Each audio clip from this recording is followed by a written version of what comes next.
हाँ तो दोस्तों, मेरा नाम है विष्णु सिंह और आज हम पढ़ेंगे एक टॉपिक जिसका नाम है द फैक्ट्स अबाउट ज़ीरो। तो जो फैक्ट्स होते हैं ज़ीरो के बारे में वो हम आज पढ़ने जा रहे हैं, ठीक है ना। बताऊंगा कि वो क्यों ऐसे आते हैं, उनका आंसर यही क्यों होता है, ठीक है। देखिए 3 फैक्ट्स जो हैं वो क्या होते हैं, मैं लिखता हूँ बोर्ड पर लिख रहा हूँ मैं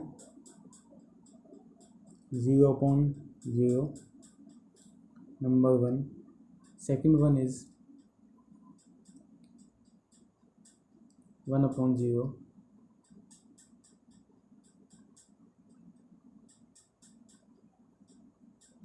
थर्ड वन इज 0/1। ये 3 फैक्ट्स होते हैं जो सबसे ज़्यादा इम्पोर्टेंट होते हैं ज़ीरो में, और यही होते हैं जो आपको बताने हैं। इनका आंसर में बहुत से बच्चे कंफ्यूज होते हैं कि क्या इनका आंसर होगा, तो वो आज आपको एकदम साफ पता चल जाएगा कि क्या आंसर होता है, ठीक है। तो मैं स्टार्ट करता हूँ। जो पहला है फर्स्ट वन, इसमें जो है वो आपका 0/0 है, ठीक है। आपको क्वेश्चन के बारे में जानकारी होगी, क्वेश्चन क्या होता है, डिवाइज़र क्या होता है एंड डिविडेंड क्या होता है।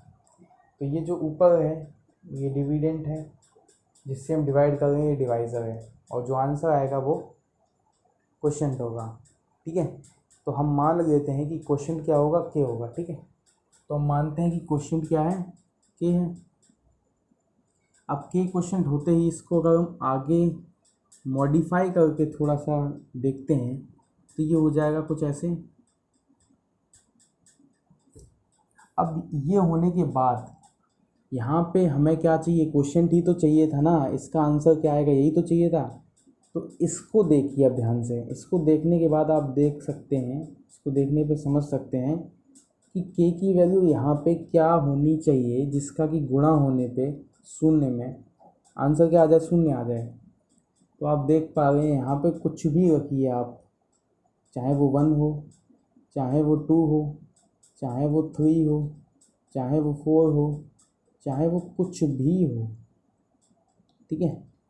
चाहे वो कुछ भी हो, 1 हो, 2 हो, 3 हो, 4 हो, 5 हो, कुछ भी हो, किसी का भी इंटू अगर हम 0 में करेंगे तो क्या आएगा, 0 ही तो आंसर आएगा। देखो ऐसे, जैसे 0/1 किया हमने तब भी आंसर 0 आया, 0/2 किया तब भी आंसर 0 आया। तो ऐसे ही हम किसी का भी इंटू 0 में करेंगे तो आंसर क्या आएगा, 0 ही तो आएगा। तो यहाँ पे ये हम देख सकते हैं कि के की यहाँ पे एक से ज़्यादा आंसर पॉसिबल हैं। अब एक से ज़्यादा पॉसिबल है मतलब इसकी कोई भी फिक्स नहीं है आंसर, कोई भी के यहाँ पे क्या होगा फिक्स नहीं है ना। तो जहाँ पे आंसर फिक्स ना हो के एक से ज़्यादा होते हैं तो वहाँ पे जो आंसर होता है ना वो होता है नॉट डिफाइंड। क्या होता है, नॉट डिफाइंड। तो इसका आंसर क्या हो जाएगा, नॉट डिफाइंड, ठीक है। तो जो यहाँ पे इसका आंसर है कि जो यहाँ पे है वो हो जाएगी नॉट डिफाइंड। मैंने बताया आपको नॉट डिफाइंड क्या होता है, जब आंसर एक से ज़्यादा हो जाए, हमें पता ही नहीं है कि क्या इनमें से आंसर होगा, तो वो हो जाएगा नॉट डिफाइंड, ठीक है ना। नहीं पता हमें कौन सा आंसर होगा। सेकंड वन जो है उसको भी हम छोड़ते हैं, इसको हम लास्ट में डिस्कस करेंगे। नेक्स्ट वन करते हैं जो है आपका 0/1, ठीक है ना। अब 0/1 की बात की जाए, इसको भी हम ऐसे सॉल्व करेंगे इस टाइप से, ठीक है। इसको मानते हैं क्वेश्चन क्या आ जाएगा, क्या आ जाएगा कि क्वेश्चन आते ही हमने इसको फिर से मॉडिफाई करके लिखा, थोड़ा सा जानते हैं आप, कोई दिक्कत नहीं है यहाँ तक। k/1, यहाँ पे भी सेम चीज़ करनी है कि के की हम क्या संख्या रखें जो कि आंसर 1 में इंटू होने पे 0 आ जाए। तो आप खुद समझदार हैं, इतने तो समझदार हैं आप कि आपने जैसे ही यहाँ पे क्या रखेंगे, 0 रखेंगे, तो 0 का इंटू किसी भी संख्या में होता है तो क्या आ जाता है, 0 आ जाता है, ठीक है ना। तो जैसे ही हम के की जगह पे 0 रखते हैं तो आंसर क्या आ जाएगा, 0 आ जाएगा। और तो किसी भी चीज़ को रखने पे जीरो आंसर नहीं आएगा, ठीक है ना। इसी वजह से के जो है वो क्या हो जाएगा, जीरो हो जाएगा। मतलब 0/1, 0/1, 0/1 क्या होता है, शून्य होता है। 0/0 किसके बराबर होता है, शून्य के बराबर होता है। तो ये दोनों जो सिंपल थे वो आपको पता चल चुके होंगे कि इनका आंसर क्या होता है, ठीक है, और क्यों होता है। उम्मीद करता हूँ कि यहाँ तक समझ में आ गया होगा। अब जो नेक्स्ट वन है, third and the last, that is 1/0। ये फैक्ट जो है इसके बारे में काफ़ी बच्चे कंफ्यूज होते हैं कि यहाँ पे आंसर जो इसका है वो इन्फिनिटी होगा या फिर नॉट डिफाइंड होगा। इन दोनों में कन्फ्यूज़न होती है। वैसे मैं बता दूं आपको, इसका आंसर इन्फिनिटी नहीं होता है, इसका आंसर नॉट डिफाइंड होता है। बट आज हम जानेंगे कि क्यों नॉट डिफाइंड होता है, इन्फिनिटी क्यों नहीं होता है, ठीक है, ये भी हम जानेंगे। तो इसको मैं रफ कर देता हूँ जो बता दिए आपको, और इसके बारे में थोड़ा आगे डिटेल में बात करते हैं, ठीक है। समझ में आ गया ना, समझ में आ गया। ये सब चीज़ें आपको धीमे धीमे समझ में, और समझने की कोशिश करेंगे तो समझ में आपको आ जाएगा, ठीक है, अच्छे से। तो मैं इसको मिटा देता हूँ, सभी को मिटा देता हूँ। दोबारा से जो नेक्स्ट है वो आप बताऊँगा आपको।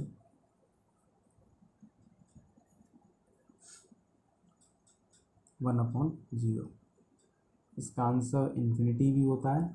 दोबारा से नोट कर देता हूँ, इन्फिनिटी नहीं होता है, बताते हैं। तो infinity and not defined, confuse होते हैं बच्चे इसमें, तो कन्फ्यूज़न आज आपकी दूर हो जाएगी। क्यों नॉट डिफाइंड होता है, इसका आंसर होता है नॉट डिफाइंड, इन्फिनिटी नहीं होता है। अब नॉट डिफाइंड और इन्फिनिटी में भी थोड़ा सा अंतर होता है, कंफ्यूज ना हो। इन्फिनिटी का मतलब है कोई भी ऐसी संख्या जो कि बहुत ज़्यादा बड़ी हो, जैसा कि इसका हिंदी में मतलब होता है अनंत, तो जिसका कोई भी अंत ना हो। तो इन्फिनिटी वो होता है जो बहुत बड़ी संख्या होती है। वहीं नॉट डिफाइंड अभी मैंने बताया, जिस जिस आंसर में एक से ज़्यादा आंसर हो, जिस क्वेश्चन के एक से ज़्यादा आंसर हो, वो नॉट डिफाइंड हो जाता है, ठीक है। देखो 1/0 की बात की जाए तो उसको एक एग्जाम्पल से समझते हैं कि जैसे हमने 1/1 किया तो 1/1 क्या आ जाएगा, 1 आ जाएगा।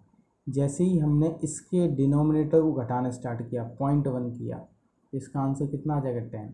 जैसे ही हमने इसको और छोटा किया तो आंसर क्या आ जाएगा, 100। और छोटा किया तो आंसर और भी ज़्यादा बड़ा आ जाएगा। तो इन दोनों में इन्वर्स संबंध है। इन्वर्स का मतलब है कि जैसे जैसे डिनोमिनेटर बढ़ता है, जैसे जैसे डिनोमिनेटर बढ़ता है, वैसे वैसे ये जो आपका क्वेश्चन है, ऐसे ऐसे भी कह सकते हैं, जैसे जैसे डिवाइज़र बढ़ता है वैसे वैसे क्वेश्चन बढ़ता जाता है। तो जैसे ही हम इसको इतना छोटा कर देते हैं, हम इसको इतना छोटा कर देते हैं, तो जैसे ही हमने 1/0 किया तो आंसर क्या आ जाएगा, क्योंकि हमने इसको बहुत ज़्यादा छोटा कर दिया है तो आंसर भी तो बहुत ज़्यादा बड़ा हो जाएगा। जैसे क्योंकि हमने इसके डिवाइज़र को बहुत छोटा कर दिया है तो आंसर भी तो बहुत बड़ा आ जाएगा। तो आंसर बहुत बड़े का मतलब है कि इनफाइनाइट आ जाएगा, ठीक है, क्या आ जाएगा, इनफाइनाइट। इसको मैं लिख भी देता हूँ ऐसे, जिसको साइन ना समझ में आए वो पढ़ गए। तो आंसर क्या आ जाएगा, इनफाइनाइट आ जाएगा। तो इससे तो कहेंगे आप कि 1/0 इनफाइनाइट आ गया, तो आंसर इनफाइनाइट होना चाहिए, बट नहीं। आगे देखते हैं, हमने किया 3/1, ऐसा ही इसके साथ में किया 1, 3/1 क्या आ जाएगा, 3 आ जाएगा। 3/0.1 किया तो आंसर क्या आ जाएगा, 30 आ जाएगा। ऐसे ही हम जैसे जैसे बढ़ते आएंगे, जैसे जैसे डिनोमिनेटर को कम कर देंगे, जैसे जैसे डिवाइज़र को छोटा कर देंगे, तो ये आंसर कहाँ, जैसे जैसे हमने डिनोमिनेटर को छोटा किया, डिवाइज़र को छोटा किया, तो जो आंसर है वो बढ़ता ही जा रहा है, जो आपका क्वेश्चन था वो बढ़ता ही जा रहा है। तो यहाँ पे क्वेश्चन क्या आ जाएगा, इनफाइनाइट आ जाएगा यहाँ पे भी। अब इन दोनों केस को देख के आप समझ सकते हैं, इन दोनों केस को देख के समझ सकते हैं कि 1/0 भी इन्फिनिटी के बराबर है और 3/0 भी। तो इसका मतलब तो ये हुआ कि 1 = 3 हो जाएगा। और ऐसे हम ना जाने कितने एग्ज़ाम्पल देख सकते हैं, जैसे जैसे हम करते जाएंगे। माइनस का नेगेटिव भी आप ले सकते हैं, -3, -1, -4, -5, +5।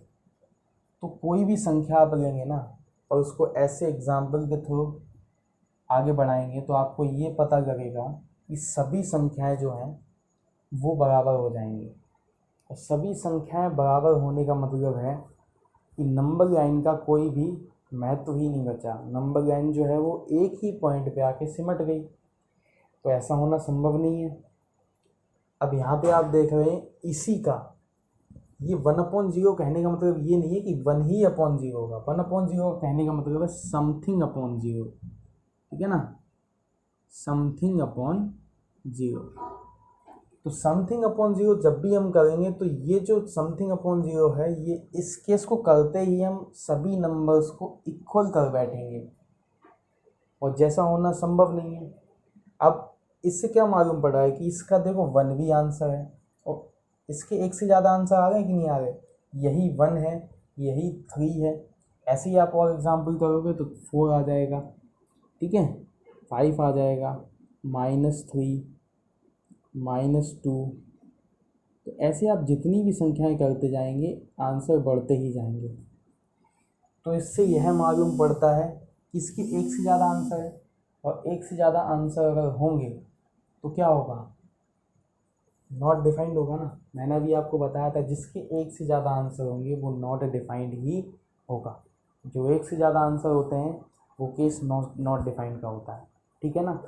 तो आपको समझ में आया होगा। 3 फैक्ट्स थे जो मैंने आपको यहाँ पे बताए। 2 फैक्ट्स मैं बता चुका हूँ, वो रफ कर दिए। तो उसका तीसरा फैक्ट बताया आपको, क्योंकि ये थोड़ा सा एक्सप्लेनेबल था, इसमें थोड़ी सी मुझे एक्सप्लेनेशन करनी पड़ी आपको ज़्यादा, जिससे कि आपको बेहतर तरीके से समझ में आ जाए, ठीक है। तो आपको समझ में आ गया होगा।